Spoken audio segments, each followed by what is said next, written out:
तमाम देखने और सुनने वालों को मेरा सलाम पहुँचे। मैं शकीब अंजम हूँ और आप देख रहे हैं मेरा यूट्यूब चैनल।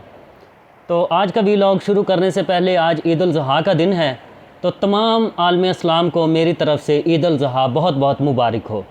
नाज़रीन कराम, 3 लोगों ने बातें की हैं नेशनल टीवी पे आकर।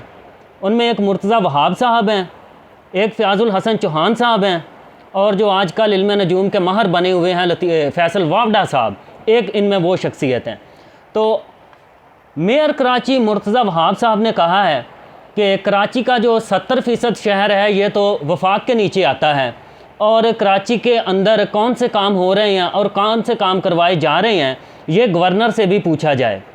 और उसके बाद उन्होंने ये भी कहा कि मैं चूँकि अभी मेयर कराची बना हूँ तो दिनों में शहर की हालत नहीं बदली जा सकती। इस पर भी वीडियो में बात करेंगे।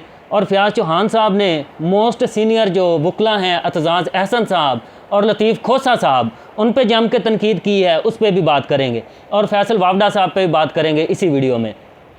तो जनाब मुर्तज़ा वहाब साहब से मैं ये कहना चाहता हूँ कि आपने कहा कि 70% जो कराची है वो वफाक के अंडर आता है, तो आप 30% मेयर बनने के लिए धांधली वगैरह कर के और जोड़ जामे करके और लोगों को ख़रीद के और किसी को डरा के तो आप 30% के लिए मेयर बने हैं कराची के। इस तरह की बातें आपको ना आप जेब नहीं देती। आप मेयर कराची बन चुके हैं, जैसे भी आप बने हैं, तो अब काम करना जो है वो आपका फ़र्ज़ बनता है। ये कहना कि जी वफाक से मुतालबा करें या कि जो है वो गवर्नर से मुतालबा करें, तो सर MQM के साथ मुज़ाकरात करके गवर्नर भी कामरान टेसोरी साहब को आपने बनवाया है, वो खुद से नहीं बन गए। और आपकी ये जो वफाकी हुकूमत है ये MQM की बैसाखियों पे खड़ी है।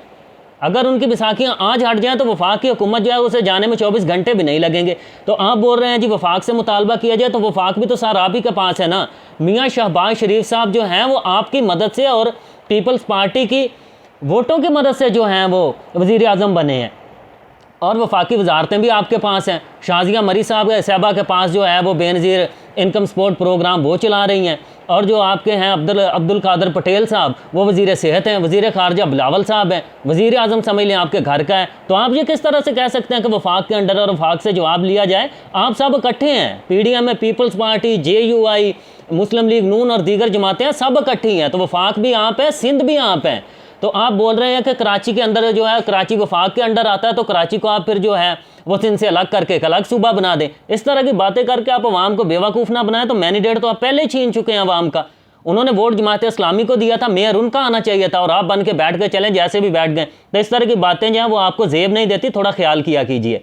और उसके बाद फ़याज़ चौहान साहब ने जो मोस्ट सीनियर वकला हैं एतजाज़ अहसन साहब और लतीफ़ खोसा साहब, उन पर बड़ी जम के तनकीद की है और उनसे कहा कि PPP के ये गद्दार हैं, ये बिलावल भुट्टो के गद्दार हैं, ये आसफ जरदारी के गद्दार हैं और अब ये PTI के मामे और चाचे बने हुए हैं। फ़याज़ चौहान को तो शायद बात करने की तमीज़ ही नहीं है, कैसे सीनियर लोगों के बारे में बात कैसे की जाती है। आप उन्हें मामे चाचे बोल रहे हैं। आप चले थे जमात इस्लामी से और आगे PTI में, PTI से चले हैं, तब चले गए इस्तेहकाम पाकिस्तान में। तो आप बोल रहे हैं कि जो PPP के वफादार नहीं है वो PTI के वफादार कैसे होंगे? तो सारी इस बात की क्या गारंटी है कि आप जो इस्तेहकाम पाकिस्तान के वफादार होंगे? इस तरह की बातें जो हैं वो एक सियासी वर्कर को नहीं करनी चाहिए। आप समझते हैं कि आपकी ज़बान तेज़ चलती है या आप जुमलेबाजी कर लेते हैं तो आपको बहुत बड़े पॉलिटिशियन हैं या आपकी बहुत बड़ी फैन फॉलोइंग है, ऐसा नहीं है। जब तक आप पाकिस्तान तहरीक इंसाफ में नहीं थे, आपको जानता ही कोई नहीं था कि फ़याज़ुल हसन चौहान जो है वो कौन है। और जब आपने अब PTI छोड़ दी है ना, तो अब आपके शहर के लोग भी आपको नहीं जानते कि आप कौन है।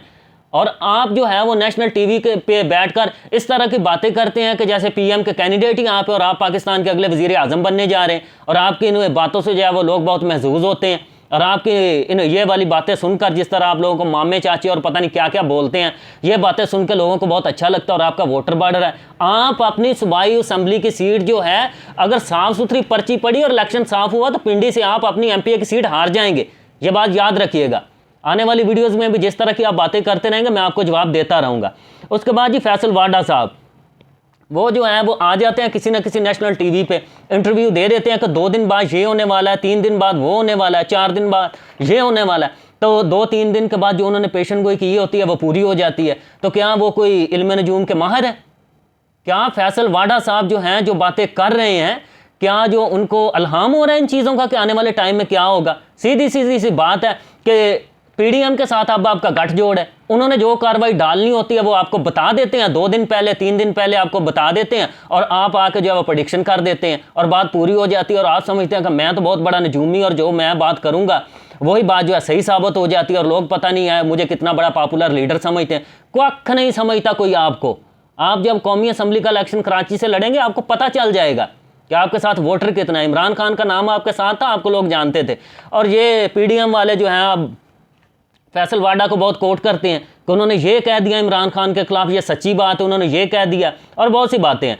तो काशिफ अब्बासी साहब के प्रोग्राम में कमर जमान कायरा साहब और जावेद अब्बासी साहब के साथ आप टॉक शो करने आए थे, और वहाँ पे आप बूट उठा लाए थे और ला के आपने टेबल पे रख दिया था। तो उस टाइम पे बड़ी जो है उन्होंने बेइज्जती महसूस की थी। करनी भी चाहिए, इस तरह का रवैया जो है वो नहीं अपनाना चाहिए एक सियासी वर्कर को।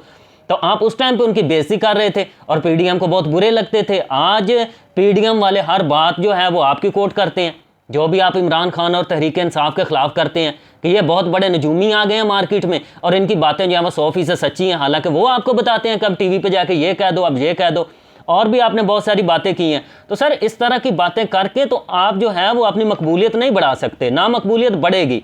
तो इन तीनों हजरात से मेरी ये दरख्वास्त है कि इस तरह की बातें ना किया करें, वो बातें किया करें जो हकायक पे मबनी होती हैं। इस तरह की बातें करने से आपकी रेपुटेशन जो है वो बढ़ नहीं रही, वो दिन ब दिन आप अपनी पॉपुलैरिटी जो है वो लूज कर रहे हैं। तो खुदा के वास्ते इस तरह की बातों से गुरेज करें और कोई सियासी बात करें, समझदारी की बात करें, इस मुल्क को चलाने की बात करें। आप जो है वो तंज करने से बाज नहीं आते। खुदारा अपने रवैये पर नजर सानी करें और अपने लहजे को कंट्रोल करें। पाकिस्तान जिंदाबाद।